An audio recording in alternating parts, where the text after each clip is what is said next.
తాజాగా విశాఖ జిల్లా కోర్టులో వైసీపీ ఎమ్మెల్సీ అభ్యర్థి తోట త్రిమూర్తులకు న్యాయస్థానం జైలు శిక్ష విధించిన విషయం విదితమే. ఈ మేరకు ఆయన బెయిల్ కోసం కోరగా న్యాయస్థానాన్ని బెయిల్ మంజూరు చేసింది.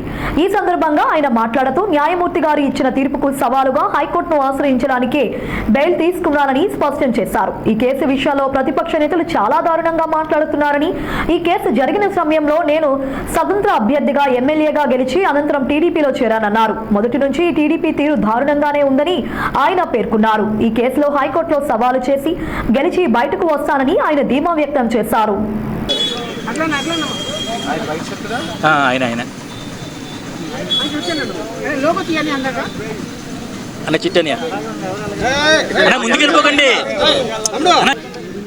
ఈరోజు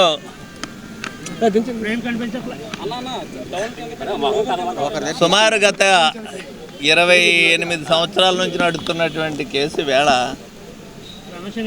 విశాఖపట్నం కోర్టులో తీర్పు వెలువడింది. న్యాయమూర్తి గారు ఒక తీర్పు ఇచ్చారు. నేను ఒక శాసన మండలి సభ్యుడిగా 4 సార్లు ఎమ్మెల్యేగా చేసినటువంటి వ్యక్తిని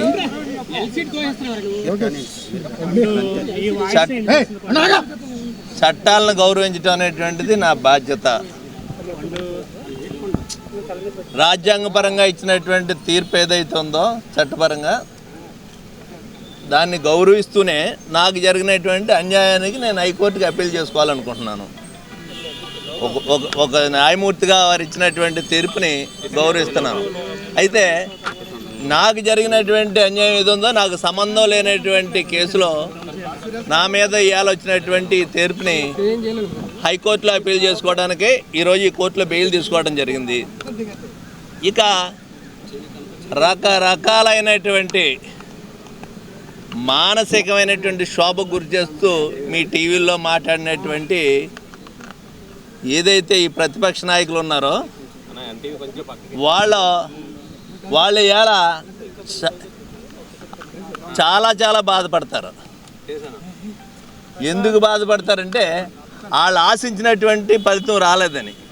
ఈ కేసుని అడ్డం పెట్టుకుని ఈరోజు వరకునే ఈ కేసుని అడ్డం పెట్టుకుని ఈ కేసుతో నాకు రాజకీయ జీవితం ఉండదు ఇంకా అనేటువంటిది ఉండకూడదనేటువంటిది వాళ్ళ ఆశ. అటువంటి వాళ్ళకి ఈ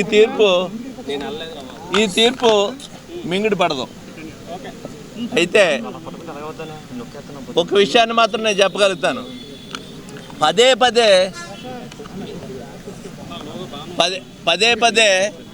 ఈ రాజకీయ పార్టీలో ఉన్నటువంటి తెలుగుదేశం పార్టీ నాయకులప్పుడు నేను ఈ కేసు జరిగినటువంటి సమయంలో ఇండిపెండెంట్గా ఎమ్మెల్యేగా గెలిచి తెలుగుదేశం పార్టీకి సపోర్ట్గా ఉన్నాను. నేను ఉన్నప్పుడు ఈ కేసు జరిగింది. అప్పట్లో చాలామంది ఈ కేసు గురించి రకరకాలైనటువంటి భాషలో మాట్లాడేవారు. ఈరోజు నేను ఎంత నిజాయితీగా కోర్టు వారికి సహకరిస్తూ కోర్టు ఇచ్చినటువంటి తీర్పుని చూసాం మనం.